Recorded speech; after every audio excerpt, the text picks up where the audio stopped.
ओमज्ञानतिमिरन्धस्य ज्ञानाञ्जनशलाखया चक्षुरुन्मीलितं येन तस्मै श्रीगुरवे नमः। नमो ॐ विष्णुपदाय कृष्णपृष्ठाय भूतले श्रीमते भक्तिवेदान्तस्वामिन् इति नामिने। नमस्ते सरस्वती देवे गौरवाणी प्रचारिणे निर्विशेषा शून्यवादी पाश्चात्य देशतारिणे।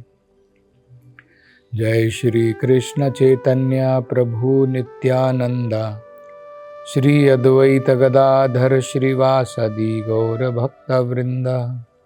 हरे कृष्णा कृष्ण कृष्णा हरे हरे, हरे राम राम राम हरे हरे। तो चित्रकेतु ने माता पार्वती से क्षमा याचना की। बड़ी ही विनम्रता के साथ में उन्होंने क्षमा याचना की और भगवान शिव को, माता पार्वती को अत्यंत संतुष्ट किया। फिर वो अपने विमान में बैठ करके वापस वहां से चले गए। भगवान शिव और माता पार्वती चित्रकेतु के इस अद्भुत चरित्र को देख करके बड़े विस्मित हुए, आश्चर्यचकित हुए कि इतना बड़ा शाप प्राप्त करने के बाद भी चित्रकेतु को कोई भय नहीं और ऐसा नहीं सोच रहा है कि मेरे प्रति कुछ अन्याय किया है और उसके बदले में मुझे कुछ करना था। बड़ी ही विनम्रता के साथ में उन्होंने उस शाप को अपने जीवन में ग्रहण किया। तो इसको देख करके दोनों बड़े आश्चर्यचकित हुए और भगवान शिव जो है मुस्कुराने लगे। तब भगवान शिव ने वहां पर जो भी उनके साथ बैठे हुए थे, असुर गण थे, कुछ देवता गण थे, तो उन सबके समक्ष, यहां तक कि नारद जी भी थे, उन्होंने बड़ी सुंदर बातें चित्रकेतु के बारे में कही। तो उन्होंने क्या कहा? श्री रुद्र उवाचा, भगवान रुद्र, भगवान शिव ने ये बातें कही। दृष्टवाति असि सुश्रोणी हरेर अद्भुता कर्मणः महात्मयम् भृत्य भृत्यानाम निष्प्राणाम महात्मनाम। तो शिवजी कह रहे हैं, दृष्टवाति असि सुश्रोणी, माता पार्वती को सुश्रोणी मतलब जिनकी बड़ी अद्भुत सुंदरता है, जो अत्यंत सुंदर है, क्योंकि माता पार्वती अत्यंत सुंदर है। तो कह रहे हैं कि हे अद्भुत सौंदर्य वाली पार्वती, दृष्टवाती असि, क्या तुमने देखा? क्या देखा? हरेर अद्भुत कर्मणा, भगवान हरि जो अत्यंत अद्भुत कर्म करने वाले हैं। भगवान को अद्भुत कर्मणा कहा जाता है। जैसे हमने देखा है कि भगवान की लीलाएं अत्यंत अद्भुत हैं। तो भगवान शिव यही बता रहे हैं कि भगवान की लीलाएं जो हैं बड़ी अद्भुत हैं। जैसे उदाहरण के तौर पर अगर हम भगवान की वामन लीला देखें, बड़ी अद्भुत है। किस प्रकार से भगवान ने एक वामन के रूप में अवतार लिया और भगवान के पद देखिए, 3 पगों की मांग की बलि महाराज से, 3 पद भूमि मुझे दे दो। और भगवान के 3 पग बड़े अद्भुत हैं। भगवान ने एक पग में पूरे ऊपर के लोग, पूरे नीचे के लोग सब ग्रहण कर लिए। तो ये भगवान की बड़ी अद्भुत लीलाएं हैं। इसलिए भगवान शिव कह रहे हैं, अद्भुता हरेर अद्भुता कर्मणा। जो भगवान हरि, जिनकी बड़ी अद्भुत गाथाएं हैं, लीलाएं हैं, उनके भक्तों की भी अद्भुत लीलाएं हैं। उनके भक्तों की भी बड़ी आश्चर्यजनक महिमा लीला है। क्या कह रहे देखिए, महात्मयम भृत्य भृत्यानाम। इनकी महिमा देखो। किनकी महिमा? जो हरि भृत्य भृत्यानाम, भगवान हरि के दास के दास के दास के जो दास हैं, उनकी महिमा भी अत्यंत अद्भुत है। कैसे? निष्प्राणाम महात्मा नाम। तुमने देखा किस प्रकार से चित्रकेतु जैसा महात्मा, ये जो महात्मा होते हैं, निष्प्राणाम, इनको भौतिक संसार से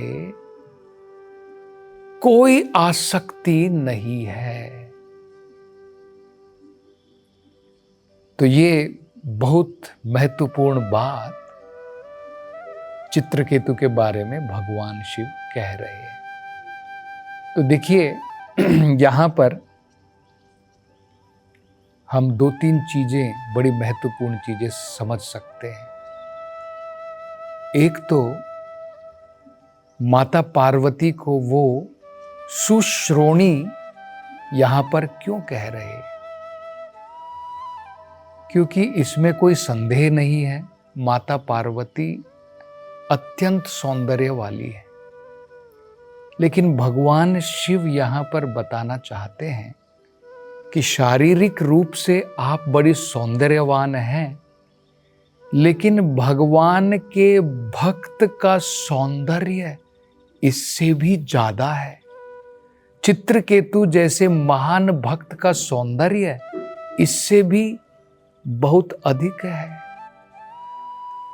अपने महान गुणों के कारण भक्तों का सौंदर्य उनके महान गुण होते हैं। जनरली हम लोग भौतिक संसार में आभूषण पहनते हैं, गहने पहनते हैं, लेकिन भक्तगण जो है उनका सौंदर्य ये भौतिक चीजें नहीं है। उनका सौंदर्य है, उनके आभूषण है, उनके महान गुण, उससे वो सुसज्जित होते हैं। तो भगवान शिव यही कह रहे हैं कि हे पार्वती, तुम अत्यंत सुंदरता वाली हो, सौंदर्यवान हो, लेकिन मुझे लगता है कि चित्रकेतु अपने महान गुणों के द्वारा तुमसे भी ज्यादा सुंदर है। तो तुम बड़ी सौंदर्यवान हो और तुम्हारी महिमा भी अपरम है, लेकिन मुझे लगता है कि चित्रकेतु की महिमा उससे भी कहीं अधिक है। कैसे? अब देखिए, ये बड़ी महत्वपूर्ण बात है, क्योंकि माता पार्वती की महिमा इतनी है, इतनी वो शक्तिशाली है कि चित्रकेतु को शाप दे करके असुर बना सकती है। लेकिन चित्रकेतु की ताकत देखो। यहां पर हम देख रहे हैं माता पार्वती की ताकत है, उनकी सुंदरता है। तो चित्रकेतु की सुंदरता उनके गुण है। चित्रकेतु की ताकत क्या है? उनकी ताकत उनकी सहनशीलता है। यह भी तो अद्भुत ताकत है। एक व्यक्ति की ताकत है कि वो किसी को भी शाप दे सकता है, और दूसरे व्यक्ति की ताकत यह है कि बड़े से बड़े शाप को भी वो सहन कर सकता है। ये चित्रकेतु की महान ताकत है। यहां पर जो शब्दों का प्रयोग किया है बड़े महत्वपूर्ण शब्द है। जैसे भगवान को यहां पर हरेरद्भुता कर्मणा क्यों कहा है कि भगवान जिनके कर्म बड़े अद्भुत हैं। यहां पर भगवान ने क्या अद्भुत कर्म कर दिया है? भगवान ने यही अद्भुत कर्म किया है कि न केवल भगवान अद्भुत कर्म करते हैं, उनके सेवक, उनके दास के दास के दास भी अत्यंत, उनकी भी महिमा अपार है। वो भी बड़े अद्भुत कर्म करते हैं। इतना बड़ा शाप मिलने के बाद भी हम देख रहे हैं कि चित्रकेतु ने बड़ी विनम्रता के साथ में, सहनशीलता के साथ में, बिना कुछ कहे अपने ऊपर सारा दोष लेकर के उन्होंने कहा, माता पार्वती आपका दोष नहीं है, ये तो मेरे कर्मों का दोष है। तो इतनी सहनशीलता, ये भी तो अद्भुत कर्मणा है। तो ये जिस प्रकार से भगवान अद्भुत कर्म करते हैं, उनके महान भक्त भी इसी प्रकार से भगवान की कृपा से अद्भुत कर्म करते हैं। तो ये यहां पर हम इसका तात्पर्य इस प्रकार से देख सकते हैं। आगे देखिए शिव जी क्या कहते हैं। नारायणः परः सर्वे न कुतश्चन बिभ्यति स्वर्ग अपवर्ग नरकेषु अपि तुल्यार्थदर्शिनः। वो कहते हैं क्योंकि माता पार्वती, हो सकता है कि क्योंकि उनको भी बड़ा आश्चर्य हुआ इस प्रकार के अद्भुत चरित्र को देख करके चित्रकेतु के, तो माता पार्वती को यह प्रश्न उठ सकता है कि चित्रकेतु में इतने महान गुण कहां से आए? ये चरित्र उन्होंने कहां से प्राप्त किया, कैसे प्राप्त किया? तो यहां पर भगवान शिव जो है उसका उत्तर भी दे रहे हैं कि किस प्रकार से जो नारायण परा है, जो भगवान को अत्यंत प्रिय है और जिसको भगवान अत्यंत प्रिय है, ये दोनों बड़ी महत्वपूर्ण बात है। भक्त को भगवान अत्यंत प्रिय है और भगवान को उनके भक्त अत्यंत प्रिय है। भगवान भी अपने भक्तों के लिए कुछ भी कर सकते हैं, इसलिए उनको भक्त वत्सल कहते हैं। ज्ञानी वत्सल नहीं है भगवान, योगी वत्सल नहीं है, भगवान को भक्त वत्सल कहते हैं। यहां तक कि भगवान अपना स्वयं का वचन तोड़ देते हैं। भगवान भक्तों के लिए अपना वचन भी तोड़ देते हैं। भगवान अपने भक्तों के लिए युद्ध भूमि से भाग भी जाते हैं। लोग कहें, अरे भगवान तो डरपोक की तरह रण छोड़ करके भाग गए। भगवान का नाम रणछोड़ है। क्यों? रुक्मिणी देवी के लिए भगवान अपने महान भक्त रुक्मिणी के लिए रण को छोड़ करके भी भाग गए। और भगवान को आज भी गुजरात में रण छोड़ के रूप में पूजा जाता है। उनकी आराधना होती है रण छोड़ के रूप में। इसी प्रकार से भगवान ने अपने भक्त अर्जुन के लिए अपने वचन को तोड़ दिया। भगवान ने कहा था, मैं अस्त्र शस्त्र नहीं उठाऊंगा, मैं युद्ध नहीं करूंगा। लेकिन जब भगवान ने देखा कि भीष्म पितामह इतनी भयंकर तरीके से प्रहार कर रहे हैं अर्जुन के ऊपर, तो तुरंत भगवान ने रथ का पहिया निकाला और जैसे शेर हाथी की तरफ दौड़ता है आक्रमण करने के लिए, भगवान उस रथ के पहियों को लेकर के भीष्म पितामह की तरफ दौड़े। तब भीष्म पितामह ने अपने सारे अस्त्रों को छोड़ दिया और भगवान की इस अद्भुत लीला को देख करके वो भी जो उनके भी रोंगटे खड़े हो गए, क्योंकि वो भी भगवान को इस रूप में देखना चाहते थे। वो चाहते थे कि भगवान मेरे साथ युद्ध करें। वो एक क्षत्रिय थे और उसके कारण उन्होंने भगवान के वचन को तुड़वा दिया। तो ये भगवान के जो नारायण परा है, उसके कारण ये महान गुण आ जाते हैं भगवान के भक्तों में, क्योंकि भगवान को अत्यंत प्रिय है और भगवान उनको अत्यंत प्रिय है।